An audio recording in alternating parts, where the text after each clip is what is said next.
Hello, I'm Elisa Lackman. I'm a certified health coach, and I am here to take the guesswork out of roasting a whole chicken. I know, roasting a whole chicken can be such a pain in the ass. It's hard to tell when it's done, and carving it is like a wrestling match you just can't win. Well, in this video, I'm gonna show you how to spatchcock a whole chicken that only takes 1 hour in the oven. I promise this is gonna be so easy with delicious, juicy, falling off the bone, mouth-watering, crispy skin that you are gonna find yourself spatchcocking your chicken on a weekly basis.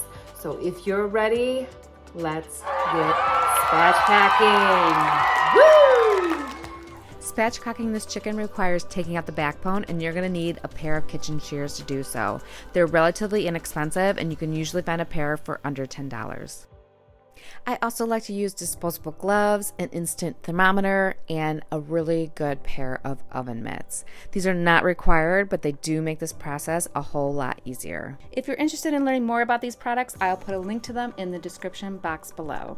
But for now, let's get started. Start by patting the chicken dry with a paper towel and grab your kitchen shears. So we're starting with the chicken breast side down, and with my shears, I'm spatchcocking this chicken by taking out the backbone.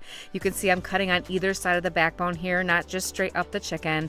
And we want it to lay flat so it cooks more evenly and faster in the oven. So if your chicken isn't laying flat, like you can see here, you can just clip the breastplate here and it should pop right open.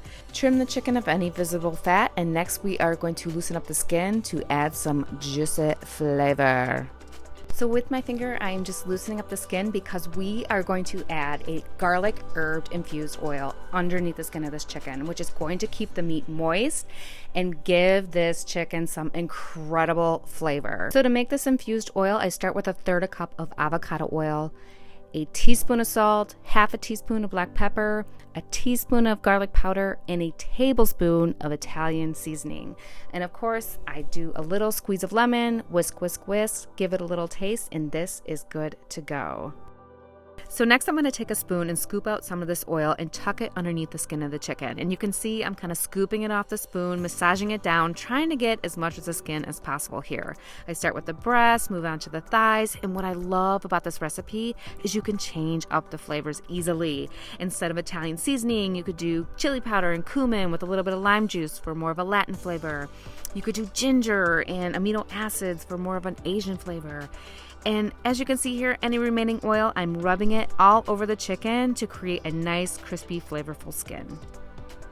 Okay, this next step is optional. You can take baking powder, not baking soda, baking powder with a tablespoon of salt, a teaspoon of baking powder, and sprinkle it on the skin of your chicken. And if you're a fan of super crispy skin, you are not gonna wanna skip this step.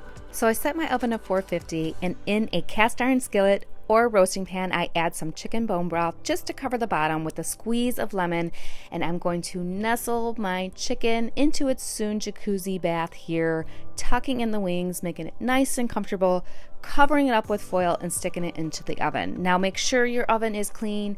You don't want the smoke detectors going off, and I'm gonna set my timer for 40 minutes. So after 40 minutes, I'm going to carefully remove the foil with a pair of tongs, and I'm going to check the temperature. It should be around 150, and this is what your chicken should look like. I'm going to set my timer for another 20 minutes, and after the 20 minutes, I remove the chicken carefully with my oven mitts and let the chicken rest for a little bit. Look at this beauty. Can you hear it?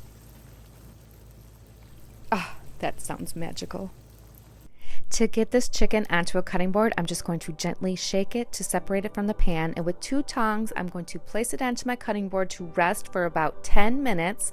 And when you can see that the leg easily separates from the bone, you know this chicken is done. The thighs should be at 170 and the breast should be at 165. After my chicken has rested for about 10 minutes, I put 2 pairs of gloves on each hand to protect me from the heat of the chicken. And with my kitchen shears, I am easily carving through these thighs, and I'm easily carving down on either side of this breastbone. I mean, look how easy this is to carve.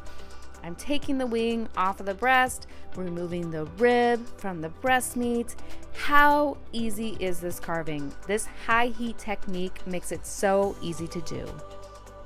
So this next step is also optional, but if you want some ridiculously crispy skin, separate it from the meat, put it on a sheet pan lined with parchment paper, set your oven to 400 degrees with a timer of 10 minutes. Now keep an eye on the skin because it's going to be different. The times of this is going to vary, but what turns out is this ridiculously crispy skin. Take a listen. I mean, you're going to be doing a happy, crispy skin dance.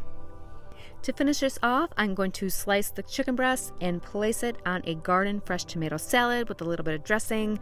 And there you have it. And that is what I love about this recipe is you can literally turn it into anything.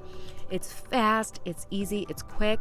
A lot of times you have leftovers to turn it into something else. And it's so economically priced per pound, more than just buying chicken breast. So try this out today. Don't be a spatchcock your next chicken because you are going to love it.